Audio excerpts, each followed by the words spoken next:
તો ગુજરાત ફર્સ્ટે અહીંયા શિવ મહોત્સવની શરૂઆત કરી છે ભવનાથનો મેળો કે જેનો આજે બીજો દિવસ છે ત્યારે ગુજરાત ફર્સ્ટે પણ મહાભંડારાનું આયોજન કર્યું છે। ભવનાથના મેળામાં ગુજરાત ફર્સ્ટ પણ અહીંયા સેવા કાર્ય કરી રહ્યું છે।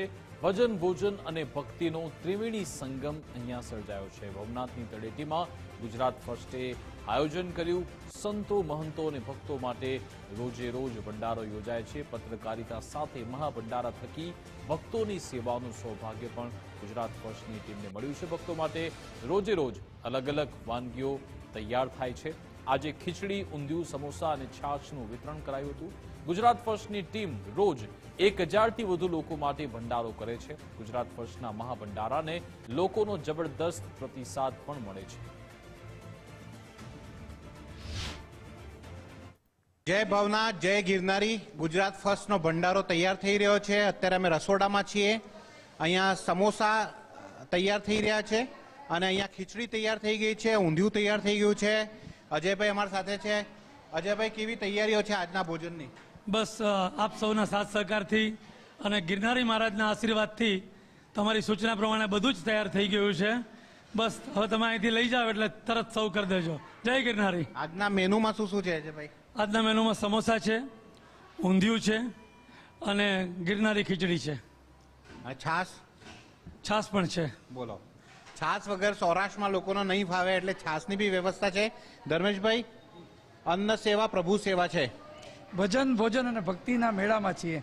જ્યારે સ્ટુડિયો ઓન વ્હીલ્સનો જ્યારે પહેલો ઉતારો, હું માનું છું કે ન્યૂઝ ચેનલના ઇલેક્ટ્રોનિક મીડિયામાં પહેલો ઉતારો હશે કે જ્યાં ભજન ભોજન અને ભક્તિ આ ત્રણેયનો ત્રિવેણી સંગમ છે। એ અંતર્ગત અત્યારે આપણે સમોસા, ગિરનારી ખીચડી, છાશ આ બધું લઈ જાય અને જે ભાવિકો શ્રદ્ધાળુ આવે છે અને અહીં કોઈ નાનો મોટો નથી, જે આવશે આપણે પણ એ જ ખાવાનું હોય જે શ્રદ્ધાળુઓને આપવાનું છે।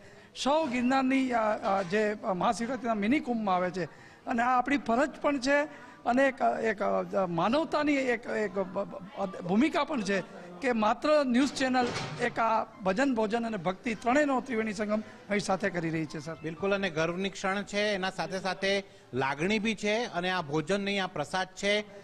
દરેક જગ્યા ઉપર આવા અનેક અખાડાઓમાં અન્ન ક્ષેત્ર ચાલી રહ્યા છે, પણ અમારા માટે આ પહેલો મોકો છે। બહુ જ સારો અનુભવ થઈ રહ્યો છે અને લોકો સાથે એક જ પ્રાર્થના છે કે કઈ બી જગ્યાએ આપ જમો તો પોતાના જે બર્તન છે એ આપ વ્યવસ્થિત રીતે પાછા મૂકો અને પ્લાસ્ટિકનો ઉપયોગ ના કરો, ગંદકી ના કરો અને ભોજનનો બગાડ ના કરો, કેમ કે ભવનાથમાં જે બી ભોજન આપ લઈ રહ્યા છો એ ભોજન પ્રસાદ છે।